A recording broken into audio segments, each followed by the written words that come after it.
Today on Blue 58, inside linebacker has not been a position of strength for the Packers in quite some time, but that all changed in 2021. De'Vondre Campbell doesn't tell the whole story, though. How did this group do as a whole? Blue 58! Hello and welcome to another episode of Blue 58, the one and only podcast of thepowersweep.com. I'm your host, John Meerdink, happy to be with you here for another episode. Our position-by-position review turns back to defense today, and with that we will take on inside linebackers. But we've got some other stuff to talk about. First, the Packers are in the midst of doing some work on their salary cap. We're getting some contract adjustments as the Packers figure out how to make some cap space so they can function, much less try to do stuff with guys like Aaron Rodgers and Davante Adams. Honestly, I thought we'd have more answers by now, but that's the way things go. Sometimes you get answers, sometimes you don't. And right now the answers are sort of coming out slowly. The Packers have so far redone 2 contracts, doing some restructures for both Aaron Jones and Kenny Clark. Aaron Jones, first and foremost, if you've not gotten the message, 2022 is probably going to be it for him in Green Bay because his cap number as of this restructure for 2023 is now about $20 million.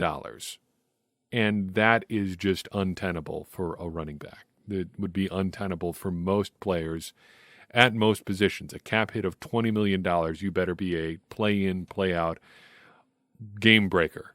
And Aaron Jones, for all of his many attributes, is not that at the running back position. And really nobody is league-wide anymore. There really just hasn't been that kind of player in the NFL for a long, long time now. Broadly speaking, I think generally the worries over kicking the can down the road are not as big a deal as they are made out to be. But this is one where I think people concerned about stuff like that might have a little bit of a point. You know why the Packers have to do it. They're trying to make cap space just to function. But Aaron Jones' dead cap number for 2023 now is almost $10 million. So it's going to be $20 million to keep him on the books. $10 million to have him not playing in Green Bay. I know the cap goes up, but still, there's a point when restructures might be going a bit too far. Is this that point? I don't know, but kind of feels like that's what it might look like at least. It's starting to get a little bit hairy out there. I know the cap's going to go up. It's expected to go up a lot, but $10 million for a guy to not play on your team, that's a tough one to swallow. As to Kenny Clark, here is a scary thought. Age is starting to be a factor in future moves on Kenny Clark. Packers have added some void years to his contract to spread out his hits over a couple additional years. But looking down the road a little bit, well, he turns 27 in October. His cap hits for 2023 and 2024 are now $23.9 million and $24.7 million, respectively. And you could drive those down with extension, but 23 and 24 are his age 28 and age 29 seasons. At what point do you start to wonder if you want to extend a defensive lineman whose game basically revolves around playing way more snaps than you'd typically expect from a defensive lineman? I think that's fair to ask, especially as he gets into his upper 20s and you start talking about contract extensions that would carry him well into his 30s. Other things to weigh. It's also another maybe strike against the build around the defense crew. I understand the desire to do that. I just don't think it makes a whole lot of sense when perhaps your very best defensive player is going to be 30 before the rest of the team is ready to really compete. It's going to be close. If you're trying to build around the defense, it just starts to get complicated. And I think it just proves, again, that building around, at least trying to build around a quarterback is the way you pretty much have to go. Get your quarterback and fill in everything else around him. Building around a unit that requires a ton of moving parts to go, it just gets so easy for it to break down. Elsewhere in contract news, the Packers have signed a new kicker. Dominique Eberle comes to Green Bay, 6'2", 190 pounds, officially a first-year guy out of Utah State, though he did play in the NFL last year and has been kicking around in the league, no pun intended, since 2020. He comes to the Packers from Utah State by way of Carolina and Las Vegas, and that's it. And Houston. Houston, the other one there. He does have some Packers connections as a result of that path that he has taken. He was college teammates of Jordan Love and Tipa Naliai. He was also coached by Rich Bisaccia in Las Vegas for a time. He's also been mentioned as a member, as I mentioned, of the Carolina Panthers twice, both on their practice squad, and of the Houston Texans. He appeared in one game with the Houston Texans last season and made 2 of 3 field goal attempts. Interesting facts about Mr. Eberle. He was born in Nuremberg, Germany, as a German father and an American mother, and perhaps as you might expect, his nickname, as a result of that background, is Das Boot. I can get behind that. He wanted to be a pro soccer player, but his family moved to California from Germany when he was 14 years old. He started his college career as a walk-on at Utah State and paid his way for his college education by waiting tables after football practice. Gotta love the hustle there. Eventually earned himself a scholarship. Now he is kicking, at least nominally, in the NFL. Big question on Eberle's arrival in Green Bay is whether or not he's competing with J.J. Molson or Mason Crosby. I think we've made our position on J.J. Molson fairly clear. We don't get it. I don't understand the appeal there. He was not a great college kicker. He doesn't have a particularly big leg. He was not particularly accurate. What's the upside there? Don't know. Mason Crosby gets kind of complicated too. It may not actually be that complicated. He's aging. He's been more inconsistent these past couple seasons, and he doesn't seem to have the leg to get it there on kickoffs anymore. Now, Brian Gutekunst had some nice things to say about Mason Crosby this week, and to that I say, talk is cheap. It's nice to say, okay, we love Mason. We want him to be around in February. You start having to make decisions in July and August, to say nothing of the cap-related considerations of removing Mason Crosby from your football team. Well, then you see how badly you really want to have him around, especially now that the Packers have 3 kickers on the roster. Before we get over to the defense and talk about inside linebackers, I wanted to pause for a second and mention something fun and new to you. I've been in the process of moving the Power Sweeps merchandise from Teespring over to TeePublic. Behind the scenes, the reason is that there is more flexibility, it seems, at TeePublic. You can offer more products. You do a lot of different things, a lot of fun things with their designs. There are some limitations, sure, but we can offer a bunch of different stuff more easily. And as a result, there's a bunch of cool stuff in our new TeePublic store for you to check out. Personally, I'm a big fan of the Power Sweeps branded stickers and magnets. I've got a couple coming my way here pretty soon, and I'll post some pictures at a couple different spots once they arrive. Maybe you'll like them too. They're pretty affordable. We haven't been able to offer stuff like that before. Give them a look. It's just another way to support the Power Sweep in Blue 58. There is also a Blue 58 logo sticker if that's something you're interested in. Check it out at the link in your show notes. Maybe you'll find something you like. Inside linebacker. Interesting position for the Packers. You could go a lot of different ways with your evaluation of this group. Speaking of evaluations, I wanted to take a second to mention something about why I do things the way that I do. I don't do letter grades for players. I was reading Bob McGinn's annual grades of the Packers. I was reading Bill Huber's grades of the Packers. I was reading, I think Ryan Wood does it now for PackersNews.com. Everybody does letter grades. I don't. And it struck me that I should mention why I don't do that. I think grading players like that implies that there's some standard by which you can compare one guy to another that actually makes sense. And to a certain point, I kind of see where people who want to grade A through F are coming from. It's not some, platonic philosophical thing where you say there's this ideal position that guys are trying to measure up to. There's this ideal standard at wide receiver, for instance, that you could compare Davante Adams and Marquez Valdes-Scantling to and see some sort of difference between them. I don't think that's exactly what people are saying, but you can say, look, you should be doing these kinds of things if you're a wide receiver in the NFL. I do agree with that. But on the other hand, expectations are different player to player. Sticking with wide receivers, just look at Davante Adams and Allen Lazard.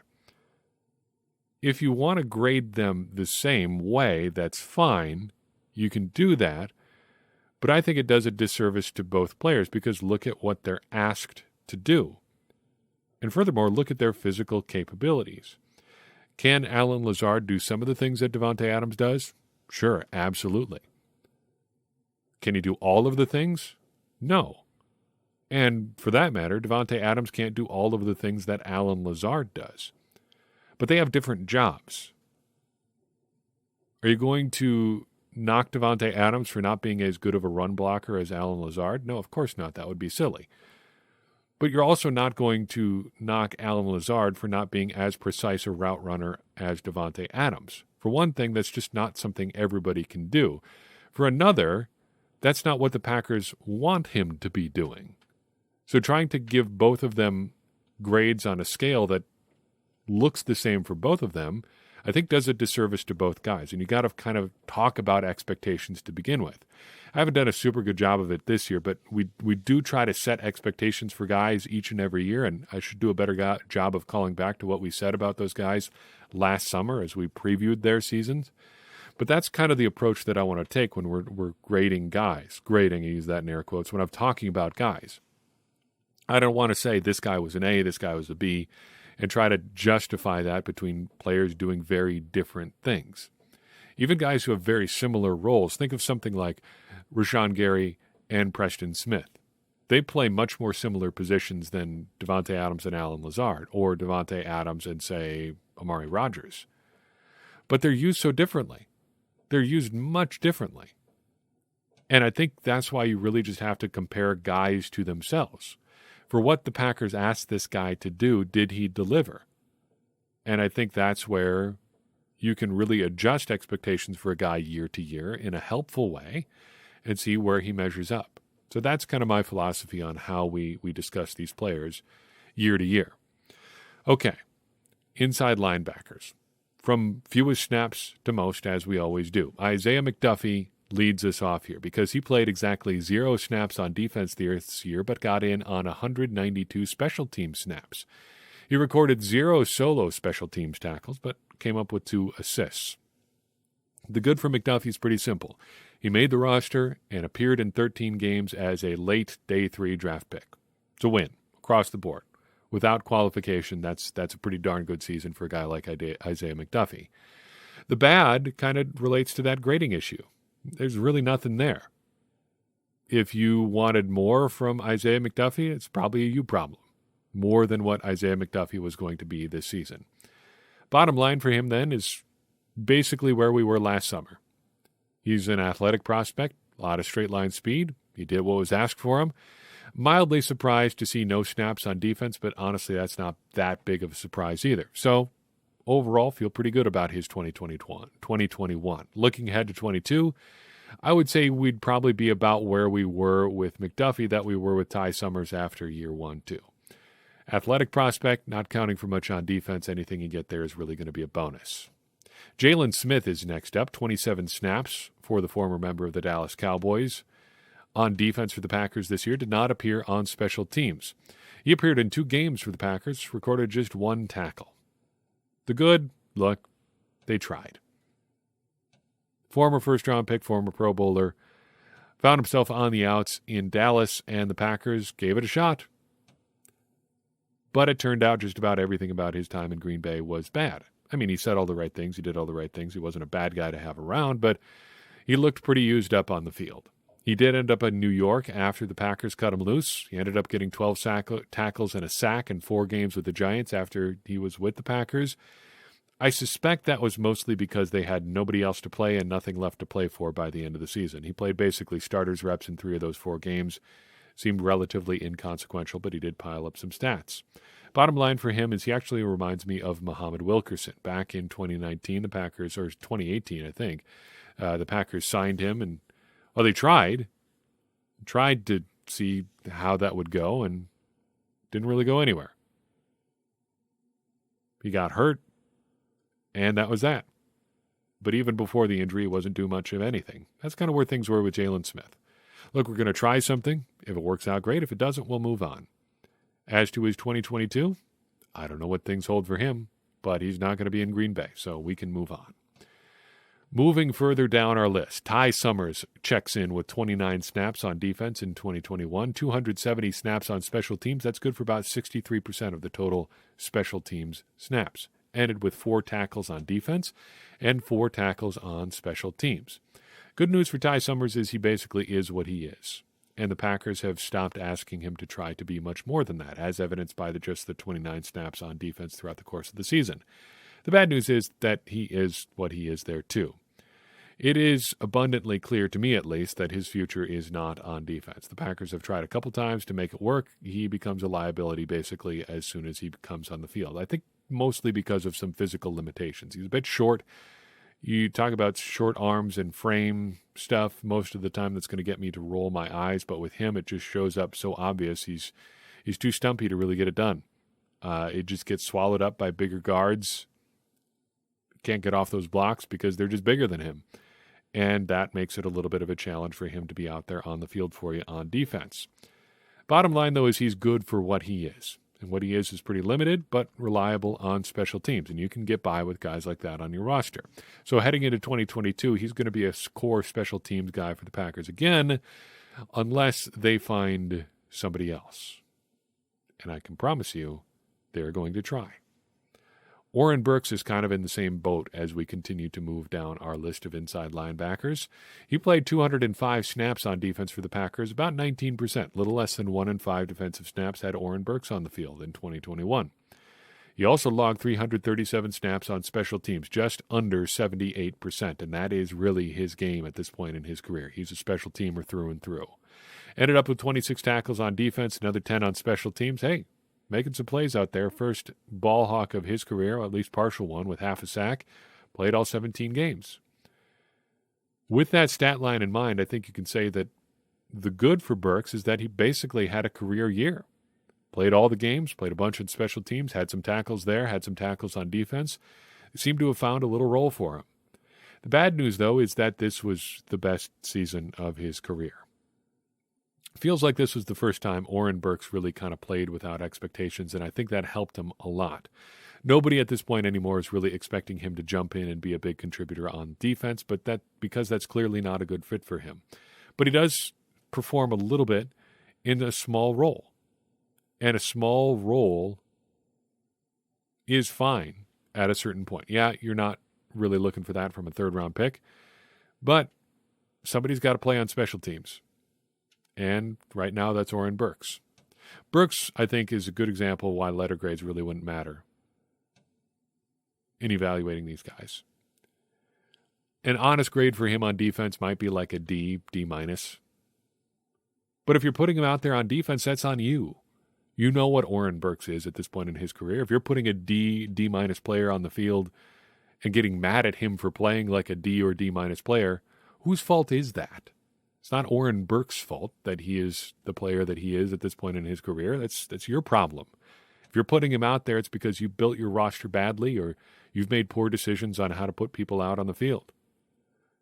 As to 2022, like I said, somebody's got to play special teams. Might as well be him. I would suspect he makes the roster again, and that may be it for him in Green Bay. They'll try again in the draft and find another Oren Burks to fill out some special teams reps. Maybe they've already got that player in Isaiah Mcduffie or Ty Summers. Maybe not. But for 2022, it could be Oren Burks again, and I think there's a pretty good bet it is going to be him.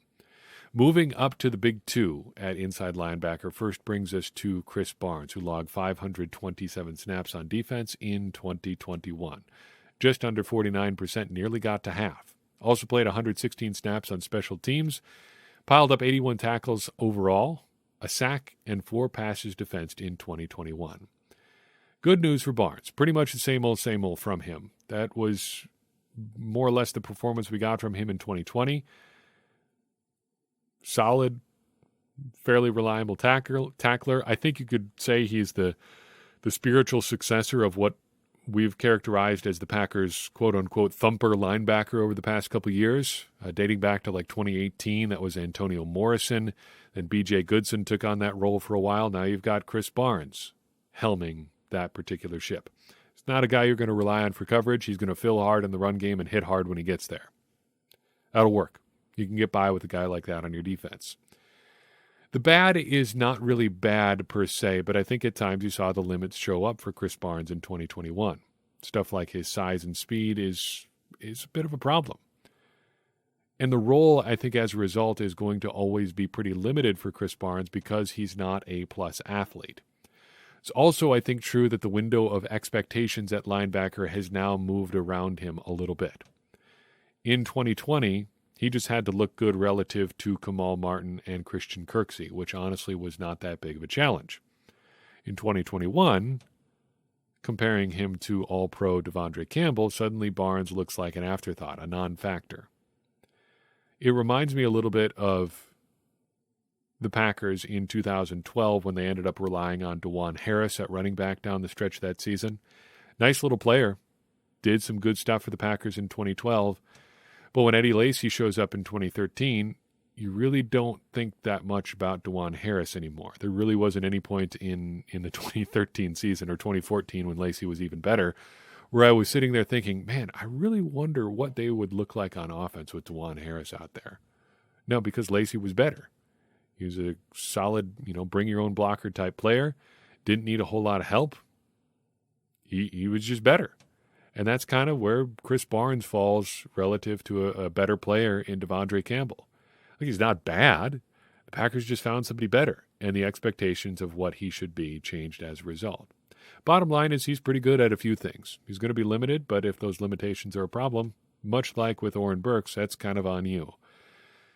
That's why for 2022, as it pertains to Chris Barnes, I expect more of the same, for better or for worse. He's going to be solid when he's out there. The limits are going to show up, but he's going to do his best, and he's going to bring it every single rep. You can do a lot worse than that. Finally, De'Vondre Campbell. 988 snaps on defense for Campbell, 91.57%, and found some time in his spare time to log 8 snaps on special teams. Not a lot, but what are you asking for him from him on special teams? Not a lot. 146 tackles for Mr. Campbell, 2 interceptions, 2 forced fumbles, 2 sacks. Oddly, his stat line is virtually identical to his 2019 season with Atlanta, like uncannily similar. There's really no limit to the good things I think you can say about De'Vondre Campbell. He put together in 2021 the best season we've seen from a Packers linebacker since I don't even know when. It's been a while. I think it's fair to wonder if his performance in 2021 was a flash-in-the-pan sort of thing. It's fair to wonder if he could duplicate it again. Though I'd be pretty confident, because his game doesn't seem to be built on overwhelming athleticism, though he is a pretty good athlete. But he's more about showing up and being assignment sure. More about not screwing it up. And you can make a whole career about not screwing it up for your team. And Campbell's been very reliable everywhere he's been. You can see why teams previously have tried to upgrade over him, I think, sometimes. But with some good talent around him, having a guy that just shows up and does his job at a high level every single play, sure, he may not be making splash plays game in and game out all the time, but he's getting it done for you too. Bottom line, he was a home run as a free agent signing. They got exactly what they could have wanted from him and more. As to 2022, things are uncertain for Campbell. You've got the stuff going on with the Packers' uncertainty with the salary cap to begin with. That's a big problem. But also, what do you pay De'Vondre Campbell? The price tag, of course, uncertain with all free agents. But he's going to be turning 29 in July. This was his third team in 3 years. There are some limitations, though they are smaller than with other Packers linebackers. If you're skeptical about re-signing him, if you want to play devil's advocate there, I am willing to listen. I don't think it's just like a, oh my gosh, we absolutely have to sign De'Vondre Campbell sort of question. I would be all about bringing him back if the Packers could. But what's the price tag? I've seen a wide range of estimates there.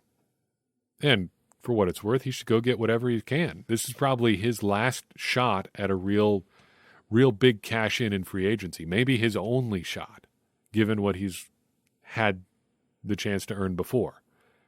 He signed with the Packers on a 1-year deal. It wasn't a rich one.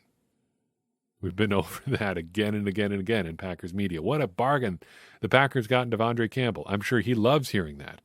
Hey, man, you're really cheap. It's awesome that you're playing good because it doesn't cost us anything. That make me feel great. I hope he gets a lot of money. But, of course, that complicates things for the Packers. I'm sure they would love to have him back. I would love to have him back. He's a fun player to watch. But it's going to be expensive. And maybe expensive leads him to financially greener pastures in 2022. Would certainly not begrudge him that. There is the question as to whether or not this changes how the Packers value inside linebacker. Brian Gutekunst says it doesn't because they've always valued inside linebacker. I think that's a dubious claim. They certainly haven't really valued it in the past decade all that much. But he, I think, showed the value of a really good inside linebacker. And if that changes the Packers' approach there at the spot, I certainly would not be surprised. That's all I've got for you in this episode of Blue 58. I do appreciate you listening in. I'd appreciate it even more if you'd take a second and share it with somebody you think would enjoy it too. It's going to help more people find the show and get more people involved in this conversation that you and me are having about the Green Bay Packers, which in turn is going to help all of us, me included, become smarter Packers fans. And as I always say, smarter Packers fans are better Packers fans, and better Packers fans are what we all want to be. I'm your host, John Meerdink. We will see you next time on Blue 58.